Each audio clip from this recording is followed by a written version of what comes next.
touch me.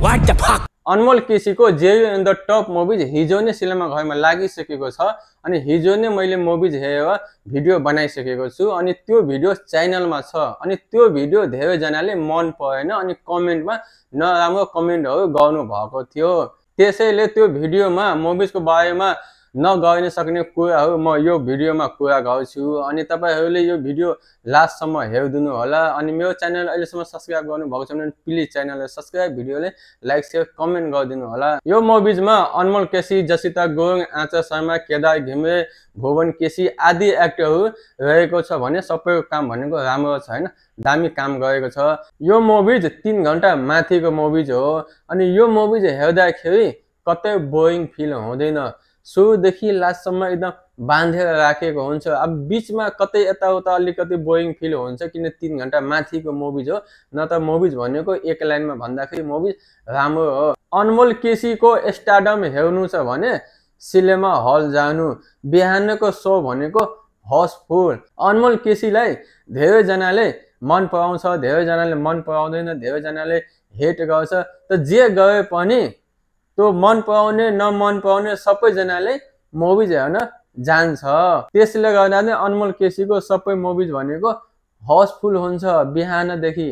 Oh my God यसले भन्छौ stardom mega star भनेको त यो हो त अनमोल केसी भनेको नेपाली फिल्मको एउटा अलग पहिचान हो पहिला भनेको धेरै मान्छेहरुले अनमोल केसीलाई एक्टिङ आउँदैन अब यो आउँदैन त्यो आउँदैन मान्छेहरुले भन्थ्यो त यो जेयू इन द टप मुभिज हेर्नु अनमोल केसीको एक्टिङ भनेको खतरनाक छ फाल दिएको छ अनि यो मुभिज हेरिसकेपछि त्यो हेट गर्ने मान्छे पनि अनमोल केसीसँग लभ गर्न थाल्छ हैन त्यसको फ्यान भइहाल्छ यस्तो तरिकाको एक्टिङ गरेको छ यो जेयू इन द टप मुभिजमा यो मुभिजको लभ स्टोरी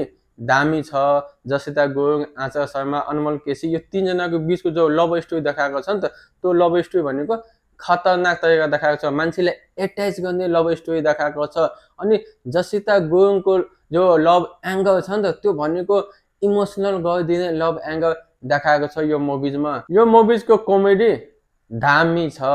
केदार घिमिरेले जब कमेडी गरेको छ तब मान्छेहरुले सिनेमा हलमा हाँसिराखेको थियो यस्तो तरिकाको कमेडी छ यो मुभिजमा केदार घिमिरेको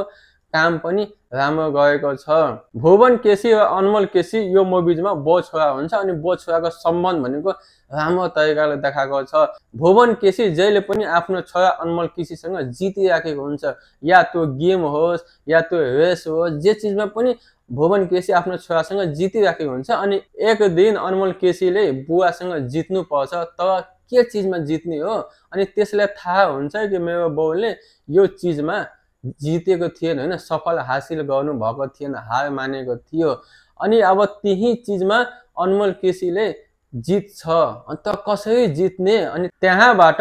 सगरमाथा माउन्ट एभरेस्टमा चढेको जो सिनहरु देखाएको छ नि त त्यो भनेको खतरनाक तरिकाले देखाएको छ बवाल देखाएको छ त्यसको बीएफएस भनेको खतरनाक तरिकाको छ नेपालमा सायद पहिलो चोटी यो मुभिज हो जो कि सगरमाथाको माथि फिल्म बनेको छ अहिलेसम्म सगरमाथामा एउटा पनि फिल्म बनेको थिएन यो पहिलो चोटी हो जो सगरमाथाको फिल्म बनेको छ अनि त्यसको बीएफएस भनेको खतरनाक छ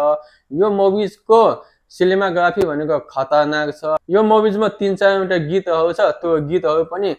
ठिकठिकैको छ भन्नु पर्छ यो मुभिजको लास्टको 20 मिनेट हैन खतरनाक तरिकाले देखाएको छ हैन बवाल देखाएको छ जसिता गुरुङ आचा शर्मा अनि दुई जना हुन्छ अनि कोसँग लभ हुन्छ कोसँग अब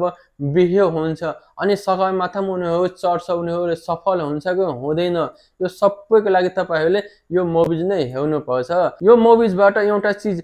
तपाईहरुले सिक्न पाउनु हुन्छ कि सगरमाथामा चढिराखेको बेलामा के चीजको आवश्यकता छ कुन चीज हामीले चाहियो हैन यो मुभिजमा राम्रोसँगले देखाएको छ यसको डाइरेक्टर सूर्य गुरुङ हो अनि यसको डाइरेक्सन भनेको दामी छ यसले दामी डाइरेक्सन गरेको छ